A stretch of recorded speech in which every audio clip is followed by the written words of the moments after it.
Hey, welcome back to our channel. I'm Jared and we got Braxton. We're working on this RM85 project we've got going on. And one of the last steps here is getting a new chain put on. We just got the sprockets installed. And so we got a new Renthal chain here in the bag. This is a 428 chain because that's what these take. So go ahead and pull the master link out and we'll lay it there. And we're going to have to cut this chain down the length. So we're going to have to install the chain once and then we'll take it back off and we'll cut it. And what we want to do is we want to make sure our axle's all the way forward. So we're going to push it all the way forward. This is loose. So on both sides our nut is very tight. And I can push all the way forward. I know that our axle and our wheel is as far forward as it'll go. And what I like to do at this point is just kind of tighten it down just a little bit. I know the other side's going to spin and that's okay. But at least now we know that our wheel is as far forward as it'll go. We wouldn't want to cut the chain with it all the way back because this chain will stretch over time. So if we started it halfway back, we would run out of adjustment really quick. So let's take this chain. So let go of that part. And come reach your hand up through there. Yep. And I'll grab the back and hold it this way. Have to go up over this? Nope. Yep, through there. And then down over the sprocket. And then shoot it back through the, there's that little roller there. I'll keep feeding you more. There we go. Yep, keep going. And then come through the chain guard. Yep. And then poke right out the middle. Yep, now pull down on it because you don't have to touch the sprocket yet. It doesn't want to go down. Hang on. You kind of got to get it centered more. I think it's off to the side. There you go. Now pull on it. Pull out on it. Keep going. Okay, right about there. Let it start wrapping it around the chain, around the sprocket. Okay, more. So do it again. Try that. We want to get it to rest almost on the top. So one more time, just to make it easy. There, that's good. That's perfect. Oh. There we go. Okay. So we want to take this and lay it down. So what we ran into here is it's a half link off. So we don't want to pop this one right here. We need to come back and cut it right there. And the reason for this is we gotta have a whole link, otherwise you'd have to have a link and a half, which we don't have. It doesn't come with the kit. Let's try to stretch it one time. So keep your end tight down here and make sure. So yeah, there's just not quite enough length for us to go to the next chain link. So, and that's okay. So what we have to do is just kind of fall back. That's not the one we want. We got to go back to here. So go ahead and hold that right there, Braxton. And we got, we do have a marker right here. We'll take this marker and we're going to mark this as the one that we're going to cut off. We're going to take a mini grinder next and we're going to cut this chain link off so we can slide it out. And then we can adjust the chain when we're done and it'll soak up all this slack. So we're going to cut that next.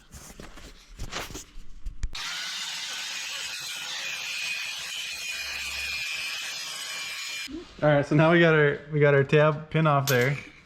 This is the one that we just ground off. And now that it's ground, all we do is just slide off our extra chain. And Braxton, you go ahead. Let's cut this open here. Can't touch anything. Well, you can touch this because that's, we got our master link we got to rebuild here. Okay, so what we're gonna do is we're gonna slide this up here. And then from the back side, yep. Oh, hot still. Yeah, it might still be warm. I didn't even think about that. Oh, it doesn't want to go in. Well, it's gotta be.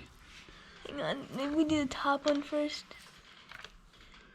Well, you gotta put them in together. You gotta do it together, otherwise. Yeah. To get it laid down there. Doesn't it want to? It's just a matter of getting this chain down here more. Oh, there we go. There we go. Sweet. And then, This? yep, we do this first. And we always put the writing out. You can kind of see on there, there's some writing. Okay, and then this is really important, that this is our clip. And we want to face it coming back this way, because as it comes up around the front counter shaft, if there was a rock up in there and you had it backwards, the rock could catch this and peel it off. So it's really important that we put our clip on like this. Nope, I stuck to my finger. Nope. Wait. You gotta start in the middle. So we take it, we start it like this. That way it's only got to climb that little hill there. And if you want to hold on to this, we'll take our pliers and maybe just pull it like right there so it's not quite in the way. And we just pinch it on. And this one wants to get pinched on. Well, I have another pair of pliers, but I'm not sure where I put them. And there we go. So now it's on. So now we've got our master link on. And now it's time for us to soak all this slack back out of the chain. All right, so our master link is on, and now we got to soak all this slack up. The first thing we want to do is re-loosen this wheel just a little bit. You want to keep a little bit of tension on it. That way the axle's not sloppy and slides back too far. I like to, from here, push the axle back with the chain adjuster. That way it's kind of got some tension on it. It doesn't come back too far. You can watch what you're doing. So you can see here, the Suzuki chain blocks are nice. They've got this little line in them, and you can line those up with the hash marks in the swing arm, and you can match it up on both sides. So what I'll do here is we just take the 10mm and we just push it back. We'll just go evenly on both sides. Suzuki wants us to do it just like this, like if the bike was on the stand, and they want 2 inches of slack in the middle here. So, and I wish we could have gotten a little bit more slack out of the chain by cutting the link, but this size of sprocket, this is just the way it works out for this one. So we'll have to adjust this back quite a bit, and maybe, you know, maybe in like 10 hours we'll have to cut another link back out of it. So we'll adjust this and we'll show you what it should look like.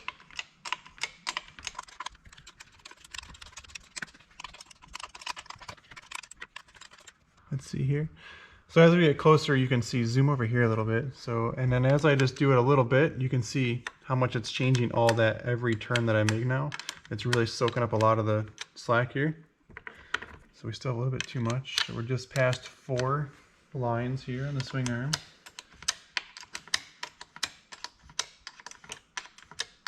You want to do it evenly. You want to take some out of one side and go back and do the other side. So I'm about 4.5 on that side. And 4.5 here. And then they want between 1.5 and 2 inches of chain slack. So bring your camera down here, bud. And there's that, down to 2. There's 1.5 inches right there, and this is gonna stretch a little bit. So we're good with that, it's gonna be perfect. So now what we're gonna do is we'll take our chain adjusters,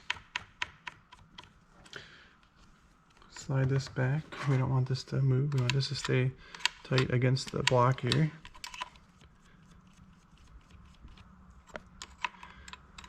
So both of these are exactly at 4.5 coming back. So what I like to do is I'll put something inside of here. Now that way my axle's pushing up all against this as hard as it can. And we'll tighten the axle down first.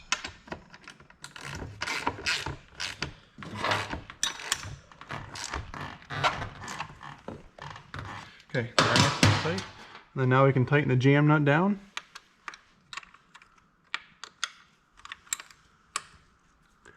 And then come over to the other side, Rex.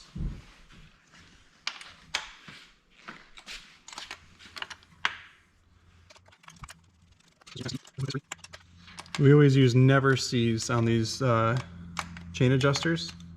That way over time it doesn't get frozen in there. So we'll get that tight right there. There, jam nuts are tight. This is tight. We got our 1.5 inches of slack on the other side. All right, chain's on, tension's good, everything's tight in the back. Thanks for tuning in. I'm Jared and this is Braxton. We've been working hard on this RM85. We picked it up in pieces.